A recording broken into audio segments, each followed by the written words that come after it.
কবি ভাষা দিয়ে শুরু করছি।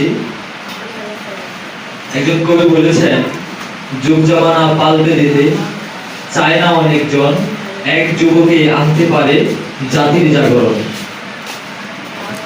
আজকে আমরা এমন এক 1969 থেকে শুরু করে 77 ইসলামী ছাত্র শিবির প্রতিষ্ঠা হওয়ার পর থেকে 1969 15 আগস্টকে ইসলামী শিক্ষা দিবস হিসেবে পালন করে আসছে।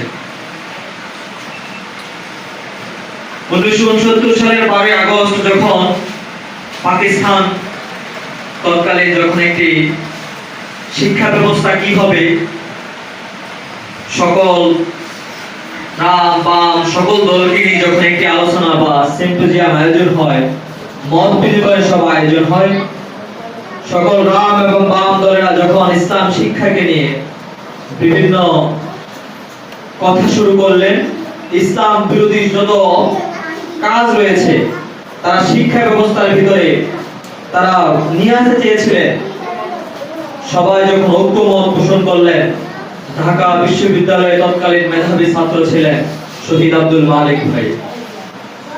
তার নেতৃত্বে যখন তার ঢাকা বিশ্ববিদ্যালয়ের প্রতিনিধি এসেছিলেন, শহীদ আব্দুল মালিক ভাই তখন 5 মিনিট বক্তব্য দেওয়ার সুযোগ পেয়েছিলেন। সেই 5 মিনিট বক্তব্য দেওয়ার ফলে যারা ইতিপূর্বে ইসলামী সংস্কৃতিকে ইসলামকে ধ্বংস করে দেওয়ার জন্য সকল প্রকার কথা বলেছেন, শহীদ আব্দুল মালিক ভাই তখন এসে 5 মিনিটের বক্তব্য এসে বলেছিলেন।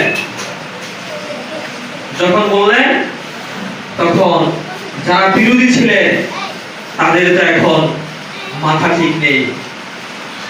সকলের আব্দুল মালিক ভাইয়ের কথা শুনে সকলের যখন চিন্তা ঘুরে গেল, তখন তৎকালীন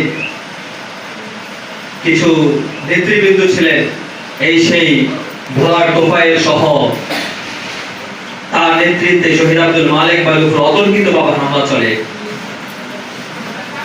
শুধু হামলাই নয়, শহীদ আব্দুল মালিক ভাই তার যে সফর সঙ্গী ছিলেন তাদেরকে বিদায় করে দিয়ে যাওয়ার পথে তোফায়েলের নেতৃত্বে, রাশেদ খান মেননের নেতৃত্বে আমার সেই শহীদ আব্দুল মালিক ভাই অতর্কিতভাবে রড এবং যত প্রকার অস্ত্র আছে সব প্রয়োগ করে সেখানে রক্তাক্ত করে ফেলে গিয়েছিলেন।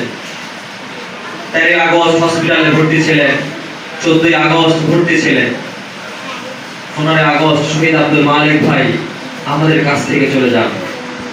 সেদিন থেকেই ইসলামী ছাত্র শিবির এটাকে শিক্ষা ব্যবস্থা বা শিক্ষা দিবস হিসেবে পালন করে আসছে। ইসলামী ছাত্র শিবির এমন একজন ব্যক্তি গঠন করার জন্য কাজ